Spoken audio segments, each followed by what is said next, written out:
बिस्मिल्लाहिर्रहमानिर्रहीम। लाखों करोड़ों दरूद नबी अकरम सल्लल्लाहु अलैहि वसल्लम पर और उनकी आल पर।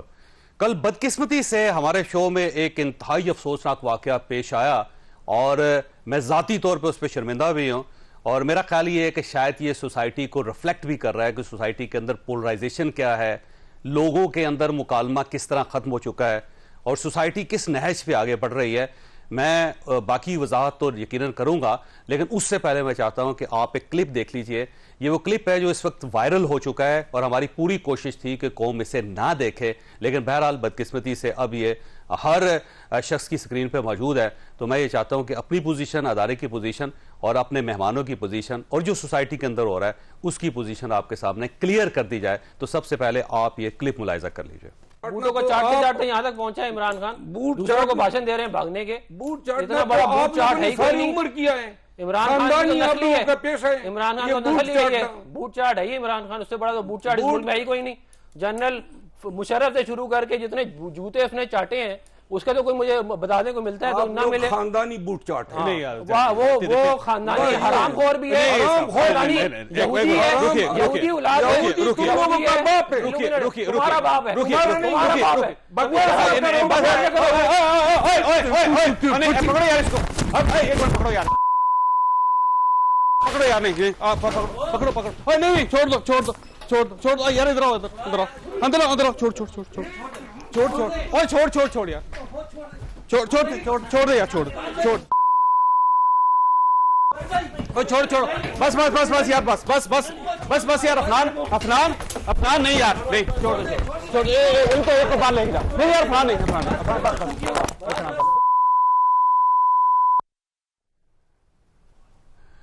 पाकिस्तान में टेलीविजन की हिस्ट्री में इस टाइप का कोई वाकया इससे पहले नहीं आया और ये जो वाकया है यकीनन अफसोसनाक भी है और इससे बहुत ज़्यादा सबक ऐसे भी मिलते हैं जिनके बारे में हमें गौर भी करना पड़ेगा और सोसाइटी की जो तब्दीलियां आ रही हैं सोसाइटी की अंदर, उनको भी गौर हमें करना पड़ेगा उसके ऊपर। अब इसकी बैकग्राउंड ये है कि शेर अफजल मरवत साहब कल हमारे शो में शामिल नहीं थे। उनकी जगह नईम हैदर पंचोता साहब ने आना था, लेकिन उन्होंने ऐन वक्त पे माजरत कर ली और हमारे पास कोई ऑप्शन नहीं था। तो हमारी टीम ने फौरी तौर पर शेर अफजल मरवत साहब से रब्ता किया और वो तशरीफ़ ले आए। अब सवाल यह है कि मरवत साहब से रब्ता क्यों किया उसकी वजह यह थी कि इससे पहले उन्होंने एक ट्वीट की थी जिसमें उन्होंने शुएब शाहीन साहब के बारे में बात की थी। तो वो क्योंकि ब्रेकिंग न्यूज़ चल रही थी तो फिर हमारी टीम ने महसूस किया कि अब ये इशू है तो इस पर उनको दावत दे देनी चाहिए। तो वो यहाँ पर तशरीफ लाए और उसके बाद ये प्रोग्राम स्मूथ चल रहा था, कोई इसके अंदर कोई ऐसी चीज़ नहीं थी। और अचानक फिर मरवत साहब थोड़े से फ्लेयर अप हुए और उन्होंने बात की। उसके बाद इधर से अफनान साहब की तरफ से जवाब आया और फिर अचानक वो उठे और उन्होंने एक थप्पड़ या मुक्का मार दिया अफनान साहब को। और उसके बाद जो सूरत हाल हुई वो आपने इस क्लिप के अंदर मुलाहिजा कर ले। जब ये हुआ तो हमने ये फैसला किया कि हम इसे ना ऑनियर करेंगे ना इसके ऊपर कोई बात करेंगे, क्योंकि उसके बाद भी शो चला और उसमें किसी जगह ये रेफरेंस नहीं दिया गया कि हमारे स्टूडियो के अंदर ये हुआ क्या था। लेकिन इसके बाद जो ही हमारा शो चल रहा था तो हमारे मेहमानों ने बाहर जाके सोशल मीडिया के ऊपर बात करनी शुरू कर दी। सबसे पहले एक रिपोर्टर ने ट्वीट की और उसके बाद फिर शेर अफजल मरवत साहब वसीम बादामी साहब के शो में गए और उन्होंने वहाँ पे बड़ी डिटेल बयान की। फिर पाकिस्तान मुस्लिम लीग नून एक्टिव हुई और फिर आहिस्ता आहिस्ता ये वायरल होती चली गई और हर तरफ से फिर बात इसके ऊपर आनी शुरू हो गई। हम 24 घंटे इस पर खामोश रहे क्योंकि हम नहीं चाहते थे कि इस किस्म की चीज़ें टेलीविजन पे पेश की जाएं, लेकिन फिर ये इतना वायरल हुआ कि इसके बाद हमने सोचा कि हमें अपनी पोजीशन क्लियर कर देनी चाहिए। बहरहाल इस पर स्पेकुलेशन बहुत ज़्यादा है, फुटेज इस वक्त वायरल है। अब सवाल ये है कि सहाफ़त की या सहाफ़ी की जिम्मेदारी क्या होती है। सहाफ़ी की जिम्मेदारी ये होती है कि अगर कोई शख्स आए और वो कहे कि बाहर बारिश हो रही है तो हमें यकीन नहीं करना चाहिए, और कोई दूसरा शख्स आए तो ये कहे कि बाहर खुश्क है, हर चीज़, कोई बारिश नहीं हो रही, तो हमें उस पर भी यकीन नहीं करना चाहिए। खिड़की खोल के देखना चाहिए कि क्या वाकई वहाँ पे ये सूरत हाल है या नहीं है। तो एक खिड़की खोल रहे हैं आपके सामने कि जिससे आप बेहतर तरीके से अंदाज़ा कर सकते हैं कि मामलात कहाँ पर जा रहे हैं। ये नहीं होना चाहिए था। जिम्मेदार बहरहाल कौन है, इसका फैसला आपने करना है। और इसके साथ साथ फिर मैं ये कहता हूँ कि ये जो प्लेटफॉर्म्स होते हैं टेलीविजन के, उसका मकसद सिर्फ ये होता है कि लोग आएँ और आके गुफ्तगू करें। गुफ्तगू बाज़ औक़ात हार्श भी हो जाती है, उसके अंदर हीटअप भी हो जाती है गुफ्तगू, लेकिन उसका मतलब ये नहीं है कि आप दूसरे को मुक्का मार दें और जवाब में दूसरा भी आपको मुक्का मार दे। अगर ये चलना शुरू हो गया तो फिर सोसाइटी के अंदर मुकालमा फौत हो जाएगा। फिर ना ये शोज़ चल सकेंगे, ना कोई गुफ्तगू चल सकेगी, ना ही पाकिस्तान के अंदर सियासत चल सकेगी। तो ये हो क्यों रहा है? एक सहाफ़ी की क्या जिम्मेदारी है, टॉक शो होस्ट की क्या जिम्मेदारी है, जो चैनल्स हैं उनकी क्या जिम्मेदारी है, और आने वाले दिनों में हमें शो में क्या करना चाहिए और क्या नहीं करना चाहिए, और क्या अगर ये वतीरा चल पड़ता है तो क्या पाकिस्तान के अंदर टेलीविज़न आज़ाद रह सकेगा, सहाफ़त आज़ाद रह सकेगी। ये हमारा आज का इशू होगा। मैं मेहमानों को तारफ़ कराऊंगा और उसके बाद छोटा सा वक्फा लूँगा। हमारे साथ तशरीफ़ रखते हैं अतर काज़मी साहब, आतिल अब्बासी साहब, आमिर इलियास राना साहब, तीनों पाकिस्तान में नामवर सहाफ़ी हैं और शोज़ भी करते हैं। तो यकीनन इनसे पूछेंगे कि ऐसी सूरत हाल में करना क्या चाहिए था, हमारा फ़ॉल्ट क्या है, मेहमानों का फ़ॉल्ट क्या है, और जो कुछ पाकिस्तान के अंदर हो रहा है इसको हम कैसे निभा सकते हैं। छोटी सी ब्रेक, और ब्रेक के बाद दोबारा प्रोग्राम में दोबारा खुश आमदीद। आमिर इलियास राना साहब, आपसे स्टार्ट करूंगा कि ये एक अफसोसनाक वाक़या है। अब सवाल ये है कि इसके अंदर हो क्या सकता था, और अगर ऐसी सूरत हाल हो तो कंट्रोल क्या करना चाहिए, किसकी ज्यादा जिम्मेदारी आप समझते हैं? वैसे चौधरी साहब, पहली तो मैं आपको बरी ज़िम्मा करार दूंगा कि इसमें ना एक्सप्रेस का कोई इशू है, ना बतौर होस्ट आपका इशू है, क्योंकि ये दो लोगों ने जो गुफ्तगू की, जो आपने दिखा भी दी, वरना पसे मंजर में लोग करते कि जी आपने दिखाया कुछ नहीं। उन्होंने कहा कि इमरान खान साहब को बात की, लेकिन जो कुछ गुफ्तगू हो रही है वो उनके ज़ाती गुफ्तगू पे चली गई थी, वो उन पे चले गए, ये उन पे चले गए, लीडरशिप की बात बहुत दूर चली गई थी। और ये जो जिसको वो कहते हैं मैं उनका मुरीद हूँ, इमरान खान साहब का होना चाहिए, ये उनकी राय है, लेकिन ये इमरान खान साहब का सबक है। आपको याद होगा जब गवर्नमेंट जा रही थी तो मुस्तफ़ा नवाज खोकर और फैसल करीम कुंडी के साथ अच्छे भले एक बुजुर्ग आदमी ने मैरियट होटल में क्या किया था, गाली दी, अफ्तारी के दौरान गाली दी। तो जवाब में फिर आप मोहब्बतें नहीं वसूल कर सकते। हमारी पोलराइजेशन है ना माशरे में, आप हेट स्पीच ले के मुसलसल फिर रहे हैं। खान साहब को उनके दौरे हुकूमत में सब लोग क्या कहते थे, थोड़े से ठंडे हो जाएं, अपोजिशन से बात करें। वो कहते थे नहीं, ये एनआरओ मांगते हैं। शहबाज शरीफ और जरदारी कहते थे मिसाके मईशत कर लो, कहते थे ये एनआरओ मांगते हैं। यानी जितना जनरल बाजवा ने उनको समझाया कि हुजूर अपनी पार्टी से बात कर लें, वो कहते थे नहीं, इनको आप सीधा करें, इनको एतमाद का वोट लाएं। मैं इसलिए ये बड़ी बात कर रहा हूं कि जो जो इनके करीब आ रहा है वहां ये नजर आ रहा है कि अगर आप एग्रेसिव नहीं है तो आप खान के करीब नहीं है, और आपको बयानियां भी टिका के देना पड़ेगा और दूसरे की कोई इज्जत नहीं छोड़नी। ये बात पीटीआई को बहैसियत जमात मेरे ख्याल में दोबारा सोचनी चाहिए। अब आपको याद होगा कि ये जो स्टार्ट हुआ था नईमुल हक साहब से स्टार्ट हुआ था। नईमुल हक साहब ने दानियाल अजीज को थप्पड़ मारा था जो पहली मरतबा, और उस पर इमरान खान साहब की ट्वीट आई थी कि बहुत अच्छा किया है और ऐसे की तैसी और ये करनी चाहिए। उससे फिर ये चल पड़ा। ये असल में हौसला अफजाई हुई। फिर उनके जो तर्जुमान जहां पे भी गए वो यही होता था, उनको मैसेजेस जाते थे कि आपने आज सिर्फ ये बात करनी है, सवाल जो मर्जी हो जाए, ठीक है, जवाब दिया जाता है और अपनी मर्जी से दिया जाता है। लेकिन चूंकि ये एक दिन का काम नहीं है कि ये कल शो में हो गया। फिरदौस आशिक अमान आपके स्टूडियो में मौजूद थी, क्या हुआ था उस वक्त, वो पीटीआई में थी। मतलब यहाँ पे वो पहले से एग्रेसिव हैं, मजीद पहलवानी शुरू हो गई, थप्पड़ मुक्के डंडे। मतलब कल भी मैं एक शो में था, वहां पे उज़मा बुखारी और इनका ये था, खत्म जो है ना, मतलब फिरदौस आशिक अमान वहां पे चुप ही नहीं हो रही थी, अपनी बारी पे मुकम्मल बात की और दूसरे को बोलने नहीं देना। अब वो सारे माशरे में आ गया। असल बात यही है कि आपको और हमें डायलॉग कराना चाहिए, हमारे हाथ से वो डायलॉग और एक दूसरे की बात पे बर्दाश्त खत्म। इसके अलावा कोई नहीं। आदिल भाई साहब, ये ना टॉक शो जो होता है, अमूमन लोग कहते हैं कि जो उसमें लोग बातें बहुत करते हैं, तो टॉक शो का मतलब ही टॉक है, कुछ साइलेंट शो तो नहीं है कि एक बंदे ने बोलना है दूसरे ने सुनना है और बिल्कुल आखिर में दोनों ने सुनना है और आखिर में सब लोगों ने सुनना है। तो ये तो नहीं हो सकता। और गुफ्तगू जो होगी उसके अंदर हार्शनेस भी होती है। बाज़ औक़ात बंदा बड़ा तगड़ा बोलता है, बड़ी बुलंद आवाज से बोलता है और लड़ता भी है गुफ्तगू के लिहाज से। लेकिन ये जो फिजिकल ऑफेंस है ना, इसकी कुछ समझ नहीं आ रही मुझे वैसे, और मेरे लिए वैसे ही नई चीज़ है कि अगर ऐसी सूरत हाल हो तो आपने करना क्या है। क्या मसलन कोई यहाँ पे कोई फायर ब्रिगेड ले आए, यहाँ पे शीशे लगा दें दरमियान में, या यहाँ पे कोई पंचिंग बैग्स होने चाहिए, क्या होना चाहिए? तो इसमें करना क्या चाहिए, मुझे समझ नहीं आ रही वैसे।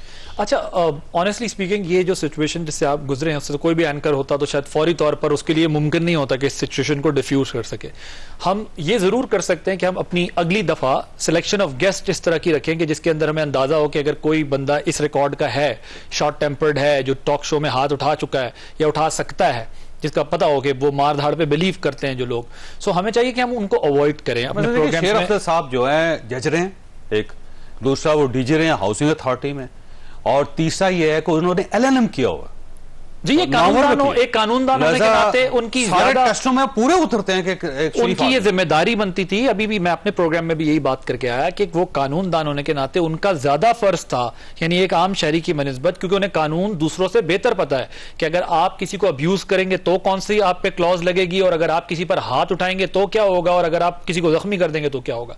मैं सिर्फ ये अर्ज कर रहा था कि मीडिया के कंडक्ट की आपने बात की, तो हम इसमें यह कोशिश कर सकते हैं कि हम उन गेस्ट को अवॉइड करें कि जो जरा, और फिर दूसरा कैटेगरी वो होनी चाहिए जो फाउल लैंग्वेज यूज करते हैं। मसलन ये भी नहीं हो सकता कि हम अल्फाज के नाम पे आप मुझ पर, मैं आप पर ऐसा जाती अटैक कर दूं कि आप बेशक मुझे मार तो ना सके लेकिन आपकी इज्जत जो है वो टीवी के ऊपर खत्म हो चुकी हो। सो हमें पहले तो लफ्जों का चुनाव भी, हमारे गेस्ट को यह बात का ख्याल रखना पड़ेगा कि तनकीद में और मुखालफत में और आर्ग्यूमेंट में और जाती हमलों में फर्क है, लेकिन पूरी दुनिया में यह कानून है। हम सब घूमते हैं वेस्ट में, दो लोग आपस में खड़े चीख चिल्ला रहे होते हैं, बल्कि शुरू में तो हम जब वहां जाते थे हम डर जाते थे क्योंकि वो हमसे ज्यादा चीख रहे होते हैं लड़ने झगड़ने में। हम कहते थे कि अब क्लाइमैक्स कब आएगा, कब ये एक दूसरे को लिटा के मारेंगे, तो पता चलता नहीं ये बस इतना ही होता है, उंगली करीब तक लाते हैं और उसके बाद नहीं, क्योंकि उन्हें पता है अगर नाक छू लिया आपने किसी की तो उसके बाद what would be the outcome.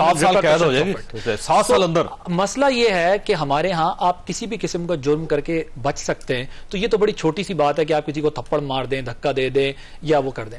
तो मेरा ये ख्याल है कि जिस तरह मैंने आपसे अर्ज की कि वहां पर भी बड़ी लड़ाइयां होती हैं। मैं एक और मिसाल देना चाहूंगा, अमेरिकन एक चैनल है, गलबन शायद MSNBC है या कौन सा, मैं कंफर्म अभी नहीं बता सकता, कि वहां पर एंकर ने जो है ना वो ड्यूरिंग अपनी डिस्कशन एक पेन ऐसे फेंक दिया था, कोई रिएक्शन होगा उसका यकीनन, तो पूरे चैनल को अपॉलॉजी करनी पड़ी थी। और आपने भी स्टार्ट में वही किया कि हम माजरत खाएं, मतलब, लेकिन हम फिर भी वजाहत करना चाहते हैं। 24 घंटे बाद ये चलाया इसलिए कि ये वायरल हुआ, चैनल यही कर सकता है, इतना पुश कर दिया गया है और इस तरह डिस्टार्ट कर दिया गया फैक्ट्स को। आपने भी अपने इंट्रो में कहा कि जी मैं भी जो है वो उसको सिचुएशन को, चूंकि खुद फरीक दोयम जो है उन्होंने जाकर बाबांगे दोहल बता दिया कि हुआ क्या था, तो फिर आपकी भी जिम्मेदारी थी कि असल स्टोरी बताएं, वरना तो स्पेकुलेशन होती रहती है। देखिए डिबेट ये चल रही है कि किसने ज्यादा मारा, कि जीता कौन है और हारा कौन है। हाँ। तो एक बंदा जाके मसलन परवेज साहब ने क्लेम कर दिया कि जी मैंने बड़ा फेंटा लगाया उनको, अब दूसरा फ्रीक कह रहा है कि फेंटा मैंने लगाया, अब दूसरे लोगों ने उनको वायरल कर दिया। अब ये सूरत हाल है, इसको बंदा कैसे एक्सप्लेन कर सकता है कि भाई किसने क्या किया। तो मेरा ये ख्याल है कि ये जो जिस लेवल पर चीजें, जितनी सोसाइटी पोलराइज्ड हो चुकी है, जिस लेवल पर ये चीजें चली गई हैं, एक तो हमें उन लोगों की मजम्मत करनी चाहिए जो लोग फिजिकल अपने इश्यूज रिजॉल्व करने में बिलीव करते हैं, फिजिकल होके हाथ उठाकर, क्योंकि आप कितना भी सख्त लफ्ज इस्तेमाल कर दिया उसका काउंटर, मैं ये कोई जस्टिफिकेशन नहीं दे रहा, वो लफ्ज तो हो सकता है, या आप उसकी मुजम्मत कर सकते हैं, या आप उससे प्रोग्राम से उठ के जा सकते हैं, मगर आप फिजिकली किसी को मार कैसे सकते हैं। और आप ये कह रहे हैं कि मैं किसी का मुरीद हूं, अगर आप किसी के मुरीद हैं तो उस मुरीदी में आप ये नहीं है कि बाकी के जो लोग हैं उनको आप सड़कों पे मारना शुरू कर दें कि मेरा पीर सच्चा है, सच्चल है और वाहिद है, और बाकी जो है वो लोग, तमाम लोग जो है वो कुफर पे और दूसरे मसालिक पे चल रहे हैं। सो फिजिकल जो भी होगा उसकी जितनी कंडेमनेशन हो सकती है उतना उन्हें कंडेम करना चाहिए, और फिजिकल इस कल्चर को हमें जो है ना वो कंडेम करना चाहिए। काजी साहब, मसला ये है कि ये जो सोशल मीडिया है ना, अब ये सारे मीडिया को कैप्चर कर चुका है। मसलन अगर अखबार के अंदर पहले चीज छपती थी 24 घंटे होते थे, उसके बाद जाकर उसको चीजों को टैकल किया जा सकता था, कोई रिबटल आ जाता था। टेलीविजन जो है ना वो घंटा 2 घंटे सोचता है, और सोशल मीडिया तो ऐसी खौफनाक चीज है कि वो आहिस्ता से ड्रैग कर लेती है। यानी हमारा शो भी ऑन एयर नहीं हुआ था और ये इशू चल रहा था सोशल मीडिया के ऊपर, और इतना चला कि मैं खुद मीडिया पर्सन होने के बावजूद मैं आज मजबूर हो गया हूं कि मैं भी फैक्ट्स को उनके सामने रख सकूं। इस सारी सूरत हाल में, क्योंकि आप खुद एंकर हैं और आप गेस्ट के तौर पर बहुत तवील अरसा टेलीविजन शोज में आते रहे, तो इस सारी सूरत हाल में मीडिया का क्या रोल बनता है, कि एक एंकर का क्या रोल बनता है, हमें करना क्या चाहिए? सर पहले तो आप मुझे जमानत दें कि ये दोनों दोस्त मुझे कुछ नहीं कहेंगे। अगर आप कहेंगे तो ये करेंगे, मैं पहले कह रहा हूँ। ठीक है, अगर आप कुछ करेंगे तो ये भी करेंगे। अब ये देखें, मेरी तरफ से तो आपको तसल्ली हो जानी चाहिए, मैंने बड़े दलाइल दिए हैं इस बात पे कि हाथ नहीं उठाना चाहिए, कि अपनी जिम्मेदारी पे जो मर्जी बात करें, हम तो कह रहे हैं डायलॉग करें। डायलॉग। अब ये देखें, ये बात मैंने क्यों की है, ये बड़ी इंपॉर्टेंट है कि यहाँ पे उन्होंने एक बात की, राना साहब ने, अब्बासी साहब ने एक बात की, हो सकता है मेरा totally different point of view, लेकिन हम तहम्मुल से एक दूसरे की बात सुन रहे हैं। आप तो हमेशा इख्तिलाफ करते हैं, हर जगह पे इख्तिलाफ होता है, आप हंसते हुए आते हैं, हंसते हुए जाते हैं। बल्कि मेरे टॉक शो में तो आप दोनों का इतना शदीद इख्तिलाफ होता है कि मुझे भी लगता था कि शायद कभी, लेकिन अल्लाह का शुक्र हुआ नहीं, तो इकट्ठे आते इकट्ठे जाते हैं। बिल्कुल, तो ये चीज बड़ी इंपॉर्टेंट है, ये डायलॉग जो है। अब अगर आपने टीवी स्टूडियो के अंदर देखें, इधर जिस तबके को आप बुलाते हैं वो है या नहीं है, लेकिन एक तरह से फीलिंग तो यही होती है ना अवाम में कि ये लोग आएंगे तो शायद कोई पढ़ी लिखी बात करें, उससे हमें कुछ देखने को, सुनने को, कोई ऐसी चीज मिल जाए जिससे थोड़ा सा ओपिनियन लेना चाहते हैं। अगर यहाँ पे आके हम एक दूसरे से इस किस्म का सलूक करेंगे तो मेरे ख्याल में ये कतन मुनासिब नहीं है। और दूसरी बात यह है कि इस पे हमें मॉरल पैनिक भी क्रिएट नहीं करना चाहिए। आपने हजारों शो किए, क्या हर शो में कभी ऐसा हुआ? मतलब शायद आपके इतने तवील कैरियर के अंदर 16 साल शो कर रहे हैं, तो शायद एक या दो ऐसे कोई वाकया, तो इस पे हमें ये नहीं, दो वाकयात इस किस्म के हुए हैं, एक दो वाकयात के अंदर गालियां हुई। देखें तो ये शो करता है कि 16 साल के दौरान बहुत कम मौकों के ऊपर ऐसी हरकत आई, तो इसके ऊपर हमें ये मॉरल पैनिक क्रिएट करना कि पूरी सोसाइटी इस तरफ चली गई है, या इसका ये जिम्मेदार है या इसका वो जिम्मेदार है, फिर हम बहस को दूसरी तरफ ले जाएंगे। अगर हम सियासतदानों की लैंग्वेज पे बात करेंगे तो पेट किसने फाड़ना था, सड़कों पे किसने घसीटना था, ठीक है, फिर पार्लियामेंट के अंदर ख्वातीन के हवाले से ट्रैक्टर ट्राली किसी को कहना, जब पार्लियामेंट के अंदर खड़े होकर आप दुश्मन तराजी कर सकते हैं। एक एमएनए हैं, उनकी वाहिद क्लेम टू फेम यह है कि उन्होंने पार्लियामेंट में खड़े होकर गालियां दी, उसके बाद वो आपको मीडिया पे नजर आना शुरू हो गए, तो फिर मीडिया ने भी समझा कि ये बंदा बोलता है तो इसको आना चाहिए। तो इसमें हम सबको देखने की जरूरत है, ये कोई किसी पार्टी का मसला नहीं, सोसाइटी का मसला है, और इसके ऊपर हमें वो करना चाहिए जो किसी भी मौजब मुआशरे के अंदर हो, इसकी मजम्मत की जाए, और कोई भी शख्स करे। कल जो यहां पे हरकत हुई वो दो इंडिविजुअल्स का आपस का मामला था, अगर इसको हम पार्टी लाइंस पे ड्रॉ कर देंगे कि ये पीटीआई वाला था और ये नून लीग वाला था, फिर हम पार्टी लाइन पे चला गया, वो सोशल मीडिया पे देखे ना, सोशल मीडिया पे जाएगा, पीटीआई दूसरे हाँ, और एक दूसरे के साथ लड़ रहे हैं जी। पर मैं नहीं समझता कि खुदा ना खास्ता कि इस नहज पे चीजें हैं कि दोनों पार्टियां एक दूसरे के साथ गुत्थम गुत्था होना चाहती हैं। इख्तलाफ जरूर है, इसमें हमने फिर वो कहते हैं ना पानी डालना है, अगर हम तेल डालेंगे और बहस को मजीद उस तरफ लेके जाएंगे। अब देखिए जो हमारी जिम्मेदारी है काज़मी साहब, उसका ये है कि हम उसको कंट्रोल करने की कोशिश करें। हमने अपनी अटमोस्ट कोशिश की,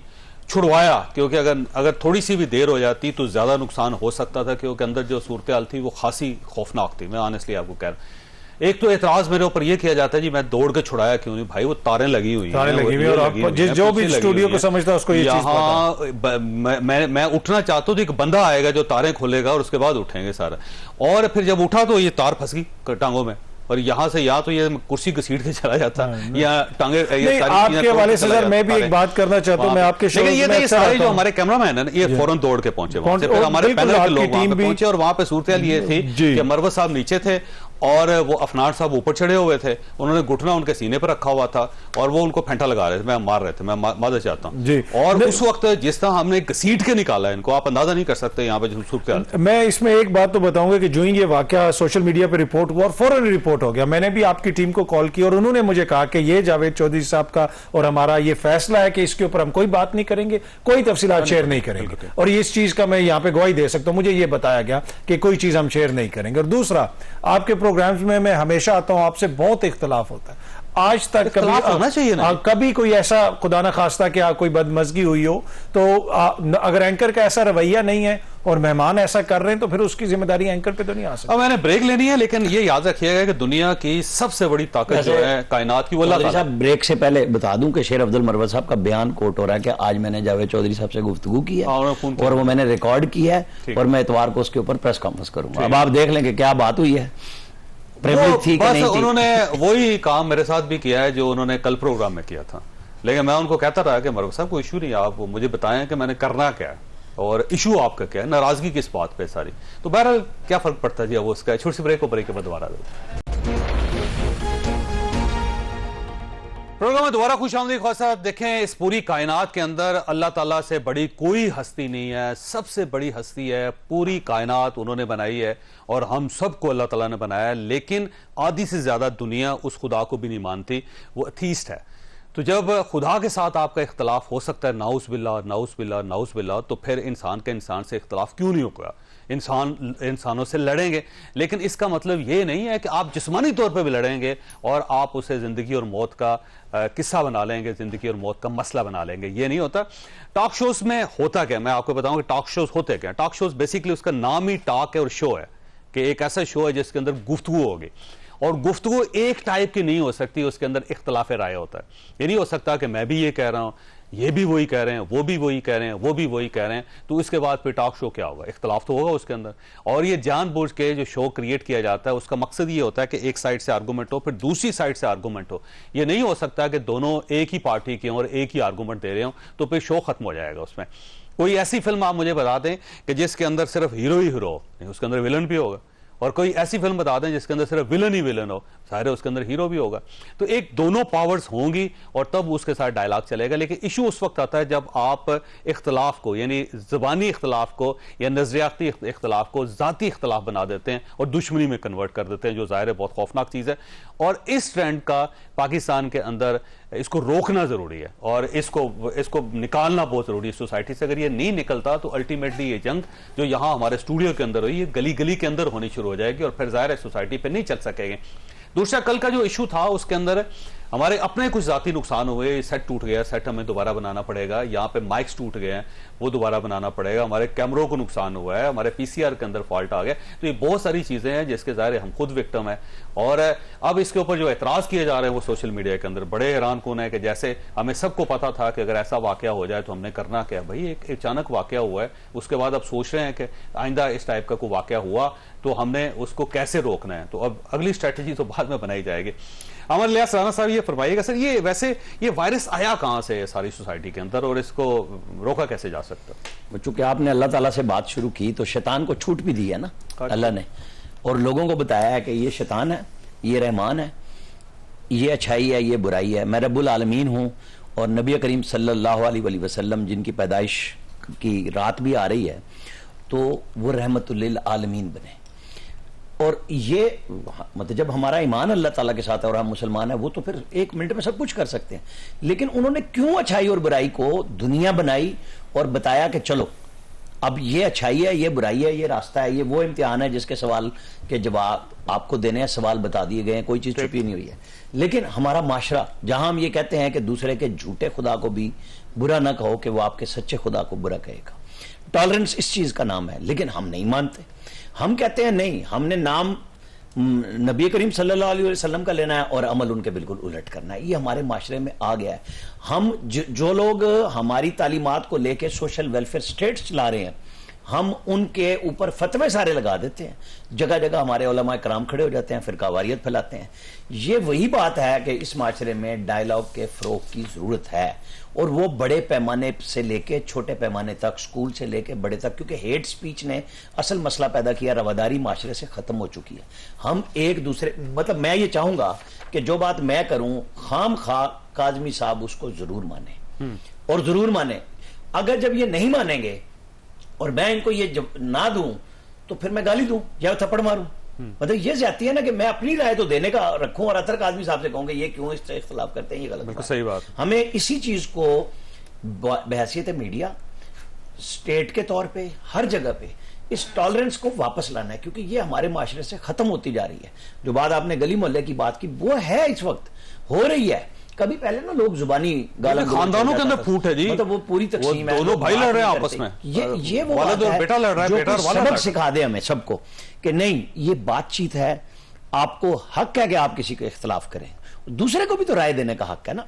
कि आप अगर एक चीज को ठीक भी मानते हैं, मतलब यहां पे बड़ी क्लियर बात है कि जब अगर आपकी बहस जाए तो फिर आप एक फरीक को जीतने दें, तभी हम माशरे में जिंदा रह सकते हैं। कि अगर वो मानने के लिए तैयार ही नहीं है तो जबरदस्ती आप भी नहीं मनवा सकते, तो खामोशी करें, राह बदल लें।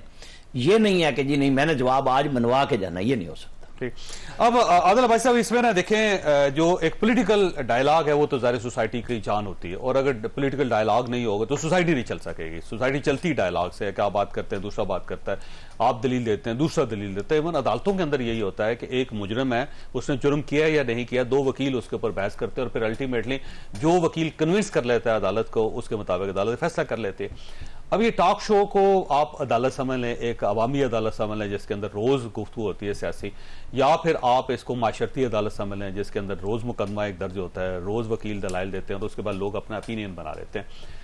लेकिन बीइंग अ मीडिया पर्सन, आप ज़ाहिर है आप शो करते हैं, इस सारे मामले में हमारी जिम्मेदारी क्या बनती है? ये मैं वैसे कल के वाकये बाद कंफ्यूज हो गया हूं। मैंने पहले भी अर्ज की थी, हमारी जिम्मेदारी, मुझे लगता है कि हम क्या कर सकते हैं, हम ये कर सकते हैं कि ऐसे लोगों को पहले तो सिर्फ कंडेम ना करें बल्कि अपने प्रोग्राम्स में भी बुलाना बंद करें जो लोग इसकी खुद गलती को तस्लीम नहीं करते कि हाँ मैंने शो में बैठ के किसी को गाली दी, गलत किया, हाँ मैंने किसी पे फिजिकली असॉल्ट किया, अब्यूज किया, उसको मैंने गलत किया। ऐसे लोगों को अगर हम बार बार बुलाते हैं तो इसका मतलब यह है कि हम भी मौका देना चाहते हैं कि अभी कल वाकया हुआ, वो साहब दूसरे चैनल पे गए और एंकर्स ने उनको बुला के उनसे चस्के भी लिए सारे। तो मैं ये अर्ज कर रहा हूं कि पहला हम ये कर सकते हैं कि ऐसे लोग जो टॉक शो पे, जिस तरह हम बात कर रहे हैं कि टॉक शो इसलिए नहीं है, देखें पार्लियामेंट के अंदर भी लड़ाई होती है फिजिकल, दुनिया की और पार्लियामेंट्स में भी फिजिकल लड़ाइयां होती रही हैं, वहां एक माहौल होता है, ये पहली बार नहीं है, वो होगा। मैं ये बात ये करना चाह रहा था आपसे कि हम ये मजम्मत करें कि यार ये गलत हुआ है, मैं उस बंदे को उस वक्त तक अपने शो में नहीं लूंगा जब तक वो खुद से अपनी गलती का एतराफ ना करे कि हाँ मेरे से जरा ज्यादती हो गई। अगर एक बंदा कायम है मैंने ठीक मारा है और आइंदा भी मैं मारूंगा, तो इसका मतलब मैं अपने टॉक शो में बुला के मजीद हंगामा करने की क्लेम कर रहे हैं मैं मैंने बड़ा मारा जी, वो मेरे लीडर के बारे में बात की उन्होंने, इसी तरह से थप्पड़ मारा जी, और सिर्फ हमें यहां तक भी नहीं रहना चाहिए, गाली भी नहीं एक्सेप्टेबल होनी चाहिए। यानी आप किसी पे जाती नौयत का हमला करें और you think that you can get away with, ये भी नहीं होना चाहिए। आप गाली देने वाले बंदे को भी हमें करनी चाहिए, हम अवॉइड करें, ताकि अगर एक बंदे ने तो कल आपके टॉक शो में हाथ उठा दिया, एक ने गाली दी, दूसरे ने जो कुछ एक दूसरे को गाली दी, जो कुछ कहा, लेकिन अगर इसका मतलब दूसरा बंदा, मैं अगर आज इनको गाली दे दूं और ये बेचारे मुझे गाली नहीं दे सकते पलट के, या मेरे पे हाथ नहीं उठा सकते पलट के, तो कि ये टॉक शो में बेइज्जती करवाने के लिए आए। सो हमें ये देखने की जरूरत है कि हम पैनल में ऐसे लोगों को फिर शामिल ना किया करें जिनका ट्रैक रिकॉर्ड थोड़ा सा गालम गलोज या हाथापाई वाला हो, इसको हम अवॉइड कर सकते हैं। देखिए आप बात कर रहे थे अभी सर, जंगों के मसाइल भी डायलॉग से हल होते हैं, अल्टीमेटली मजहब भी डायलॉग से फैलता है, वर्ल्ड वार सेकंड, मजहब भी तलवार से नहीं दलील से फैलता है, डायलॉग से फैलता है। तलवार की नौबत तो जब आती है जब आप किसी रियासत के कानून को चैलेंज या उसको चैलेंज कर देते हैं, तो डायलॉग ही अल्टीमेट सोल्यूशन है। डायलॉग से ही मुल्क आगे बढ़ते हैं, रियासतें आगे बढ़ती हैं, इदारे आगे बढ़ते हैं, और अदालतों में भी फैसले, जिस तरह आपने बताया, अल्टीमेटली हर चीज का नतीजा डायलॉग ही निकालता है। डायलॉग, और लोग कहते हैं मीडिया के बारे में बात करते हैं, ये 20 साल अगर पाकिस्तान का इलेक्ट्रॉनिक मीडिया ना होता तो इस पाकिस्तान के लोग अपने एमएनए के सामने खड़े होकर बात नहीं कर सकते थे। एमपी उनका वाकई पीर होता था, उस पीर के आगे बात नहीं कर सकते थे।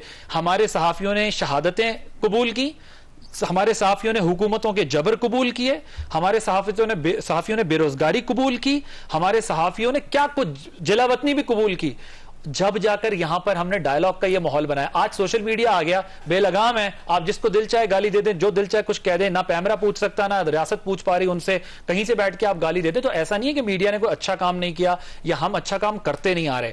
आज अगर सोसाइटी इतनी एडवांस होकर डिबेट कर रही है तो उसमें इलेक्ट्रॉनिक मीडिया की, प्रिंट मीडिया की बहुत बड़ी कॉन्ट्रीब्यूशन है। लोगों ने कोड़े खाए, जेलें भुगती हैं, तब जाके ये आजादी हमने हासिल की है। तो हम किसी मुरीद को या किसी पीर को ये इजाजत नहीं दे सकते कि वो इन टॉक शोज में हमारी आजादी हमसे सलब कर ले। इन सियासतदानों के गलत फैसलों ने और बार बार इक्तदार के अंदर इंटरवेंशन ने हमारी आजादी वैसे भी सलब कर ली है। तो हम अपनी ये आजादी अब इससे ज्यादा देने के मूड में नहीं है कि ये टॉक शोज को वो अखाड़ा बना दें जहां पर लोगों का इससे भी बिलीफ खत्म हो जाए कि आप थोड़ी बहुत भी अगर किसी की दिलचस्पी है मामलात को सुनने में, तो हमें अपने तौर पर यह कंट्रोल रखना चाहिए कि हम ऐसे लोगों की मजम्मत भी करें, उन्हें अवॉइड भी करें, और इस तरह की लोगों को। देखिए ये जो शो है ना, हमने इसको रिकॉर्डेड कर लिया हुआ है। उसकी वजह यह है कि जो मैडम फिरदौस आशिक अवान का वाकया था वो बेसिकली लाइव शो में हुआ था, और लाइव शो के अंदर वक्फा हुआ, वक्फे के दरमियान ये हो गया, और उसके बाद वो सूरत बड़ी ख़राब हो गई, और बड़ी मुश्किल से फिर हमने वो बाकी शो मुकम्मल किया, क्योंकि ज़ाहिर है एक लाइव शो के अंदर एक वक्फे के दरमियान ये सूरत हो जाए तो शो तो आपने चलाना ही चलाना है।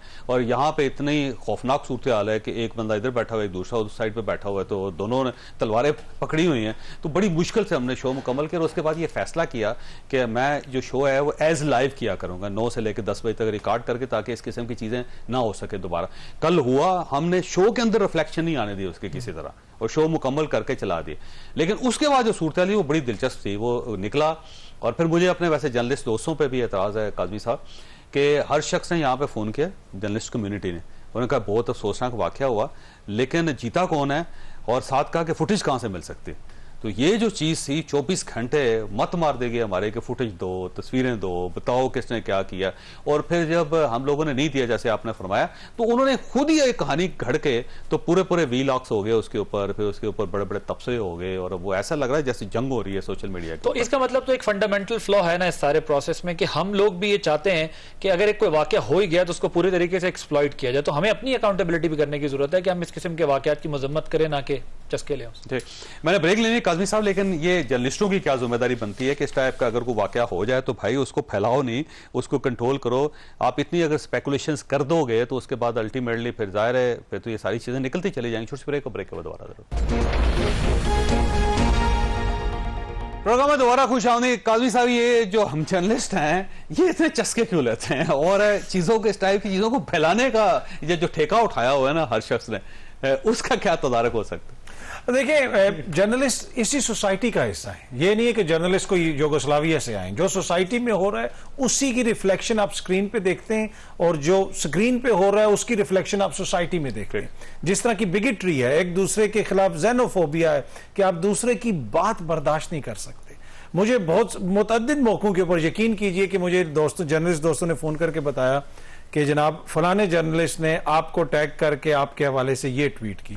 तो मैंने कहा मेरी सेहत पे क्या असर पड़ता है? मैं तो अगर उससे पहले बिस्किट खा रहा था तब भी वो मीठा था। पहली बात तो जैसे आपको बताया आपका दोस्त ने, हाँ वही ना, तो ये ऐसे ही है जैसे आपको नहीं पता चला कि पिछले मोहल्ले में गाली पड़ रही थी तो वो बहस आगे पड़ी। तो जब हम ये चीजें बर्दाश्त करना शुरू हो जाएंगे, उन सोसाइटी, अगर आप मौजूद माशरों को देखें जिनका मौजूद माशरे कहते हैं, वहां पे क्या चीज है?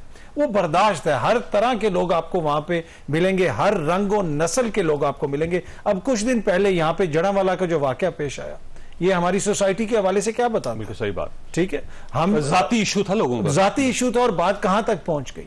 तो अब अगर यही चीज आप यूरोप में देखें, मसाइल बहुत सारे वहां पे भी होते हैं, इस्लामोफोबिया भी होता है, लेकिन सोसाइटी के लेवल पे चीजें इस तरह नहीं होती हैं। तो ये हमने एक फैसला करना है कि हमने कुव्वत बर्दाश्त अपने अंदर पैदा करनी है, और ये जो हतमी राय है ना कि मैं डिसाइड करूंगा कि पैदा कैसे होगी और कौन करेगा, कि जब पार्टीज अप्रिशिएट करती है इस चीज को कि बहुत अच्छा किया, बहुत अच्छा किया, जबरदस्त। नहीं, ये जो सब ये शुरू से स्कूलों से पैदा होगी। जब स्कूलों में आपको डाइवर्सिटी पढ़ाई जाएगी, आपको बताया जाएगा कि ये डिफरेंट ओपिनियंस हैं, ऐसी चीजें जब बचपन से आपके जहन में डाल दिया जाए कि तुम सही हो बाकी सब गलत हैं, इंडिया चांद पे पहुंच गया लेकिन जाएगा दोज़ख में, तो जब बिल्कुल आपने बच्चों को एक नैरो माइंडेड किस्म की चीज बतानी है कि बस हम सही हैं बाकी पूरी दुनिया गलत है, तो फिर ऐसा ही मुआशरा होता है कि वो फिर आगे जाके जिधर भी उनकी बहस होती है वो कहते नहीं मैं सही हूं। तो आप पार्टीज को क्या करना चाहिए? देखें ना, बेसिकली इशू तो पॉलिटिकल पार्टीज का है। आप ये देख लें कि जब कोई इस किस्म का एक्ट करता है तो क्या पार्टी उसका एहतसाब करती है? क्या पार्टी उसको बुला के पूछती है? क्या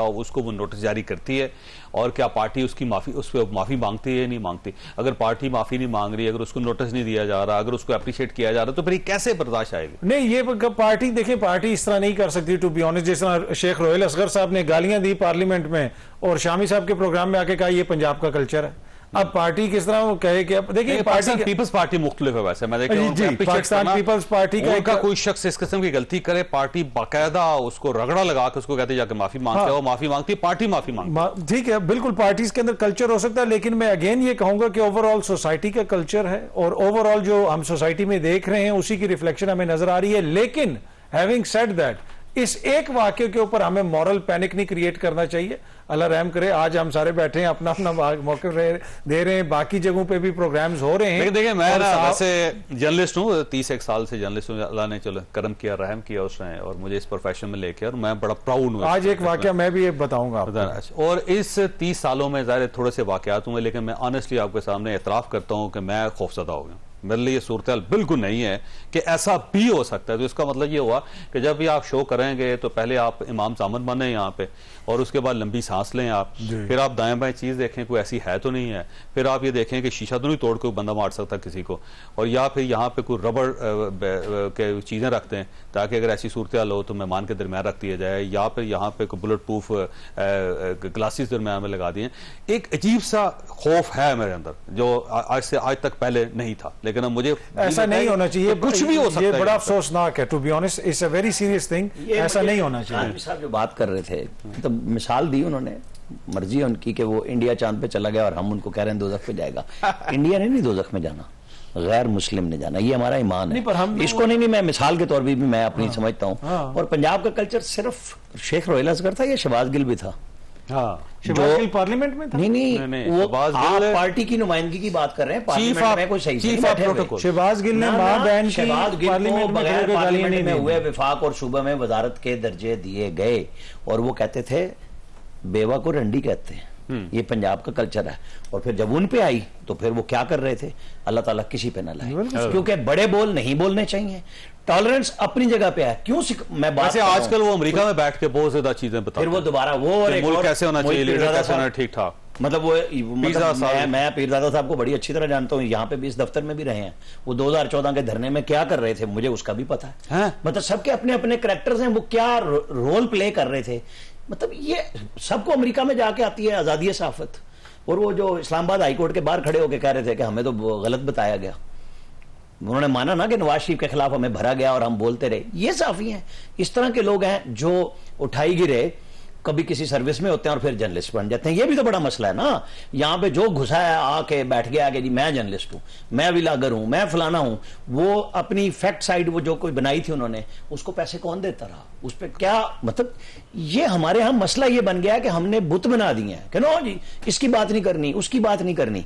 मीडिया को अपना रोल प्ले करना चाहिए। आपको खौफजदा होने की इंसान है ना, एक आ सकती है, लेकिन जर्नलिज्म में नहीं, शो के अंदर नहीं, खुदारा खासा यहाँ पे मतलब टेबल तोड़ के मार देती है। जो रिपोर्टर खबर देता है, आपके ख्याल में उस रिपोर्टर को तोहफा मिलता है? गाली तो सबसे आम बात है, यानी खबर लग जाए और ब्लैकमेलर है जी।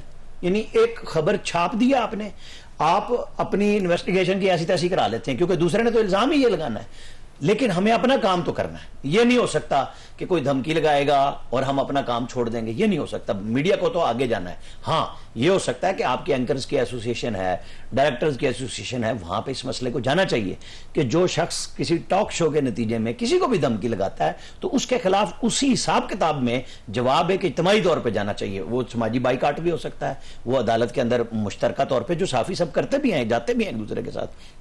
ये धमकी बिल्कुल गलत बात है। उसमें मतलब क्या आपने अफनान से कहा था कि जी उनसे बात करें, या इन्होंने आपने कहा था मुक्का मारे? नहीं, ये नहीं हो सकता। ये बात अब उनकी अपनी अपनी सोच की है कि क्या वो इसके जरिए हीरो बनना चाहते हैं। मेरा ख्याल है इसके हीरो बनना चाहते हैं। और उसकी वजह यह है कि जब पार्टी के सामने ये चीजें आती हैं तो पार्टी बड़ी खुश होती है कि देखे जी हमारे बंदे ने क्या कारनामा सर अंजाम दिए, और उससे इंपॉर्टेंस भी मिलती है सोसाइटी के अंदर। ये एक बड़ी ट्रेजेडी है कि सोसाइटी जो है ना इस टाइप के आदमी कहते हैं वाह वाह वाह। देखें वो कहते हैं शेर अफजल मरवत साहब जो थे, लोग उनको जानते नहीं थे, आज पूरा पाकिस्तान जानता है, पूरी दुनिया जानती। तो इस चीज पे भी लोग ना झंडे गाड़ते हैं। या अफनानुल्लाह कोई बंदा नहीं जानता था, वो सेनेटर थे सिंपल, लेकिन अब वो रेसलर के तौर पर बड़े मशहूर हो रहे हैं। तो ये चीजें बड़ी खौफनाक है। वैसे काजमी साहब आपको वाकया सुनाना चाह रहे थे, फिर मैं सिर्फ एक तो थोड़ा सा ऐड करूंगा कि देखें अब जर्नलिस्ट कौन है इसका फैसला भी हम यहां पे बैठ के स्वीपिंग स्टेटमेंट नहीं दे सकते, मेरा ये जाती राय है, ठीक है।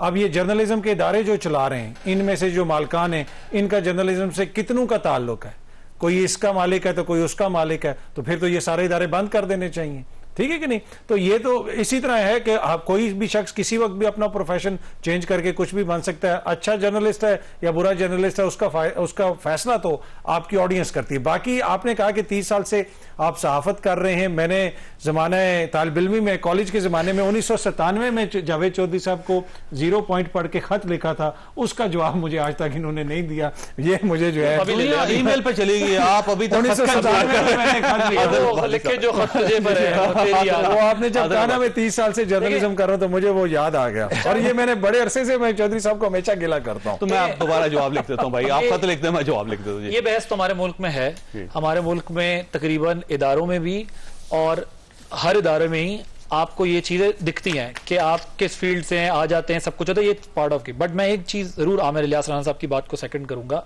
कि इस मुल्क में आप किसी पर भी इल्जाम लगा दें, जो मर्जी इल्जाम लगा दें, उसके बाद जब आप झूठे साबित हो जाएं तो आप पर्सनली सॉरी कह दें, ये कह दें मुझे किसी ने गलत बताया था और मैंने आगे कह दिया। आप अगर सहाफी हैं तो आपका काम है कि आप उसको डबल चेक करेंगे, और अगर आप फिर समझेंगे तो उस बात को आप आगे करेंगे। और अगर आप आगे चाहे डबल चेक किए बगैर कर रहे हैं या सिंगल चेक पे कर रहे हैं, अल्फाज आपके हैं, शक्ल आपकी है, आप जिम्मेदार हैं।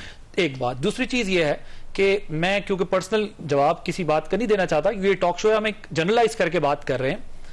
इसी तरह एक मौसूफ सहाफी है, उन्होंने मेरे ऊपर इल्जाम लगाया। जब उनको इल्जाम का मैंने जवाब दिया सोशल मीडिया के ऊपर ही, तो उसके बाद वो फरार हो गए। अभी तक उनका जवाब नहीं आया, और वो बड़े मोतबर हैं, और वो बज़ाहिर जो है वो अपने आप को बहुत बड़ा इंटेलेक्चुअल भी कहते हैं, समझते भी हैं, खुद ही कहते हैं, और खुद ही कहते हैं, क्योंकि उनका ये ख्याल है, क्योंकि वो 100% कन्विक्शन से कहते हैं कि जो मैं कह रहा हूं वो बात दुरुस्त है, बाकी पाकिस्तान को नहीं पता कि क्या हो रहा है, दुनिया भी मैं समझता हूं। तो मैं बात ये करना चाह रहा था कि ये कल्चर हमारे यहाँ है कि आप किसी पे इल्जाम लगाएं और उसके बाद आप कहते जी मैंने गलती से ऐसा कह दिया था। मैंने भी आगे से पूछा कि आप सबूत लें मेरे खिलाफ, नहीं तो मैं आपके खिलाफ सबूत लाऊंगा कि आपने इदारों से क्या बेनिफिट्स लिए हैं, क्योंकि मेरे पास फिर चीजें थी और मैं लाके सामने रखता तो शायद वो मुंह छुपाने के काबिल ना होते, क्योंकि उन्होंने इदारों से बहुत बेनिफिट्स लिए हैं। अल्हम्दुलिल्लाह वो साबित ना कर सके, लेकिन वो ट्वीट छोड़ के भी भाग गए। तो मैं ये कहता इस कल्चर को हमें कंडेम करना चाहिए। अगर आपके पास किसी के खिलाफ एविडेंस है तो आप मुझ पे करें शो, मैं आप पे करूं प्रोग्राम, लेकिन अगर नहीं है तो सिर्फ इसलिए कि मैं आपसे किसी वजह से बोझ रखता हूं, आपके नजरिए से, आपकी आइडियोलॉजी से बिला वजह नाराज हूं लगा दूं, तो ये बड़ी ज्यादती और नाइंसाफी। इसमें एक चीज ये भी ऐड करूंगा कि इमरान रियाज खान साहब जो वापस आए उसमें भी कुछ साफी कह रहे कि जी वो जेल से निकले और अपने के दोस्तों के साथ चले गए, 4 महीने अच्छे दोस्तों के साथ उन्होंने गुजारे। तो ये भी है कि बहुत सारी चीजें, बहुत सारे हमारे मसाइल हैं, लेकिन मैं आदिल साहब से 100% एग्री करता हूं कि इस तरीके से इल्जाम लगा देना किसी के ऊपर, देखें लफाफे का अक्सर इल्जाम लगता है, ये जितनी भी शख्सियत यहाँ पे बैठी है एक वाहिद लफ्ज है कि जिधर भी जाते हैं ये सुनने को मिलता है। कौन सा आज तक कोई साबित कर सकता है? ज्यादा खुशहाल है कि वो खुद लफाफे दे सकते हैं, खुद लफाफे दे सकते हैं। तो ये बड़ा अनफॉर्चुनेट है, बदकिस्मती, ऐसे इल्जाम नहीं लगने चाहिए। बस आपने गुफ्तगू सुनी, फैसला आपने खुद करना है, लेकिन आखिर में मैं दोबारा माजरत चाहता हूं कि ये एक बुरा इंसिडेंट था, ऐसा इंसिडेंट नहीं होना चाहिए था, और आइंदा हम मजीद एहतियात करेंगे। अल्लाह ताला आप और आपके अहले खाना को हर किसी मुसीबत से महफूज रखे। अल्लाह हाफिज।